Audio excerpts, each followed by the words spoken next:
But we start with transfers this lunchtime, and Kylian Mbappe did not use his option to extend his Paris Saint-Germain contract before the midnight deadline last night. He had the option of extending by 1 year to 2025, which would have ended his standoff with the club. Our chief reporter, Kaveh Solokol, joins me now. Kaveh, the first thing that jumps out at me is this is no huge surprise, is it?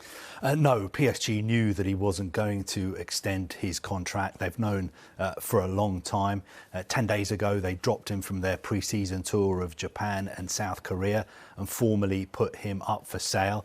The only reason I suppose this deadline was significant was in case Kylian Mbappe changed his mind and decided to extend his contract, because that would straight away have ended the standoff with PSG.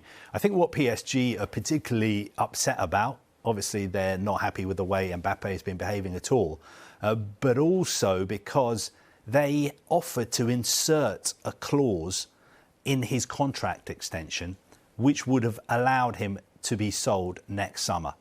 So they said, look, as a sort of olive branch to you, we'll put this clause into your contract extension. Next summer, guaranteed, you can be sold, you can go to Real Madrid, but at least that way we would get a transfer fee.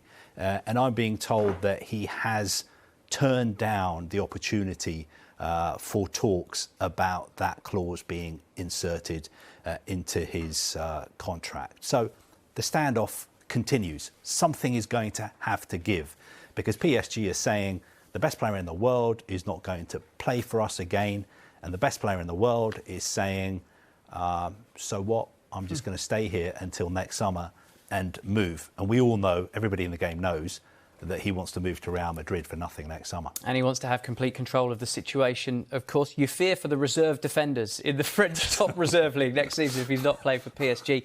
What you were explaining there about PSG hoping to have had that almost bolt-on contract, is that the loyalty payment that we've been reading a lot about?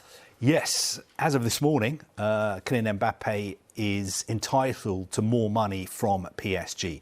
It is a loyalty bonus in his contract. It's called a fidelity bonus, and it's worth 60 million euros. But he's not guaranteed all that money, but PSG will have to pay him most of it. And my information this morning is that although he's legally entitled to that money in instalments, he's not going to be getting it anytime soon. So he didn't get a payment yesterday or today or tomorrow. But ultimately, PSG will have to give him that money. But for the